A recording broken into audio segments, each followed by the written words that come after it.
obutatya okuba abavumu kimu okusoma tamala yagala nnyo okusoma tamala yaddayo n'asoma n'afuna degree mu mawulire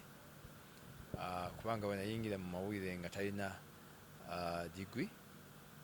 oluvannyuma era kyeyangamako nti kakandi nkwesimisa kubanga gwe olina degree omuntu ayinza kuyisa mu maaso nti wasoma ekyo kyamuwaliriza okuddayo Makerere n'asoma mawulire n'afuna degree era yali ayagala kuddayo kola masters tamale nga musajja musomi wa bitabo ate era nga n'amawulire agasoma kubanga yagoberera nnyo ebyobufuzi bwa Kenya nga agula olupapula lwa Nation Daily Nation buli lunaku okuba nti asoma ebikwata ku ebigenda mu maaso mu Kenya n'ekyo yayagala nnyo okumanya era yali asanye ekitiibwa mu bayivu naye oluvannyuma nga avudde Makerere nga yeeyita intellectual katala nnyo kikozesa fuba intellectual nandyagadde nnyo abamawulire ab'ensangi zino okufaayo nnyo okwagala nnyo okusoma ebitabo by'enjawulo okusoma ku subject ez'enjawulo babe nga bali informed kubanga toyinza kuba nti gwe owandiika oba gwe ogezaako okumanyisa ensi naye nga gwe toli mumanyi yesewo ate mpozi tiyinza okwogerako nti abadde muntu ali down to earth nga eyo busanga eyo taxi park eyo nga naye abantu bayogera nabo bakubaganira ebirowoozo kwegamba yajja nagezaako okuba nti akwatagoba abantu ba wansi n'abawaggulu okumanya ensi nga bwetambula n'ebizibu ebiri mu nsi esebo no waliwo omukyala gwe bayita Anet Namukasa yali reporter actually no tamale yali njezita nga Anet ayingira akyaliwo naye takyali mu field of course Kulubya Geoffrey Katerega Hamed yali close nnyo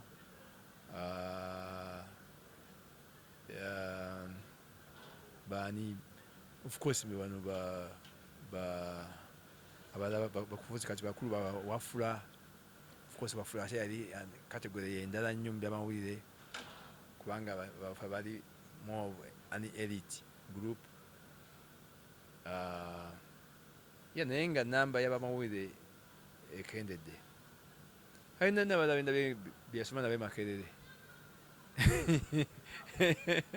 byeyasoma nabo mu kiraasi emu nga basoma Makerere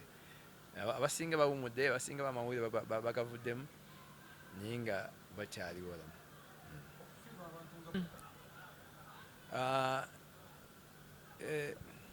okufiira abantu nga batamale abadde mu mawulire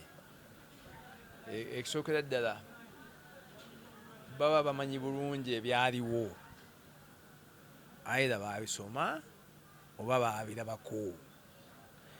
kati nga mukulu Tamale bwakunyumiza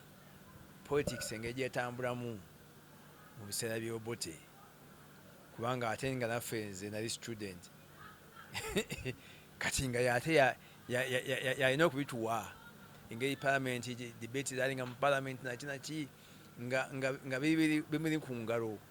nga bitegeera kati bw'avaawo muba mufiiriddwa resource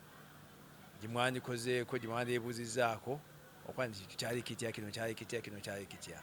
yali amanyi bannabyabufuzi bangi aba Uganda ab'omulembe ogwo abaali batambuza ensi nakyo ekyaliwo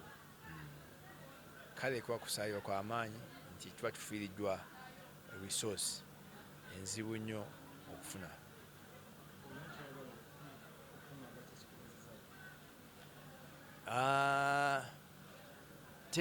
tenyinza okwogerako kimu nti omulimu gw'amawulire gwa kusoomooza ne bano Batamale betwogerako kakati n'ebiseera byabwe bwaliwo okusoomooza kungi. Embeera ekyuse nnyo naye abamwe b'ensangi zino baleme kulowooza nti okusomooza kuli bo bwekka bakusanze bwekubiri okubadde, naye balina okuba nti omulimu ogwagala, oli mumalirivu ogukola, n'ebizibu byonna olina okubigumira. Yesebo ng'azina n'okuyimba yes. Mukulu Tamale mulungi kyemmanyiiko nti yayingira amawulire mu myaka gy'ekinaana biseera bya gavumenti y'Obote.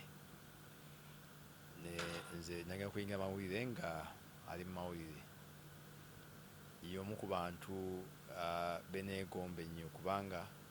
nga muwandiisi mulungi, amawulire ng'agaagala ate ng'agategeera, ng'awandiikira munno. Ate kinemulabako nga ye tatya oba ku press conference ng'eyo okubuuza ebibuuzo ebikwata ku bantu, nga era ndowooza kyekyamututumula ennyo okubeera omawulire ow'ekitutumu n'okutuuka pulezidenti okumuwa omulimu nga deputy press secretary mu State House. Yayagala nnyo omulimu gw'amawulire ate era yagezaako nnyo okulaba munnamawulire embeera ze ekyuka etya, kubanga twali naye twagezaako okukola trade union ey'abamawulire.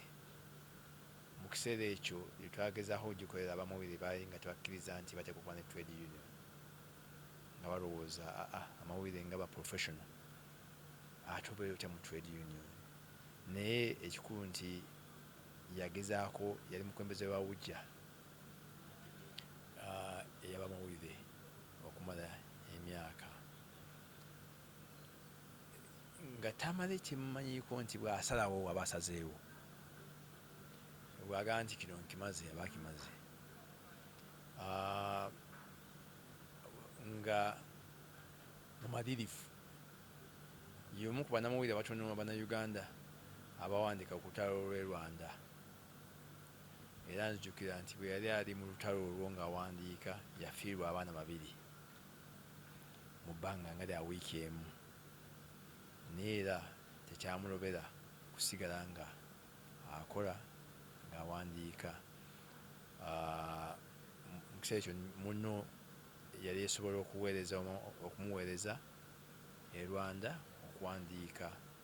ku lutalo olwo nga si musajja mutiitiizi. Ekirala kyemumanyiiko nti abadde namwatulira, era ndowooza ekyo kyekimuleetedde abalabe bangi n'emikwano gye mingi. Bw'oba namwatulira eri abasiima byoyogera byowandiika, ate eri abatabisiima. Naye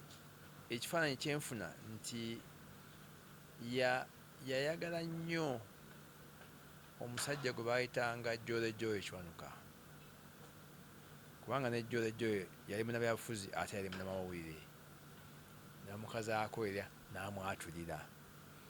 Kindabikira nti ne Tamale yayagala okubeera mu kifaananyi ekya Jole Joy Kiwanuka ng'owamawulire ate mutyamutya.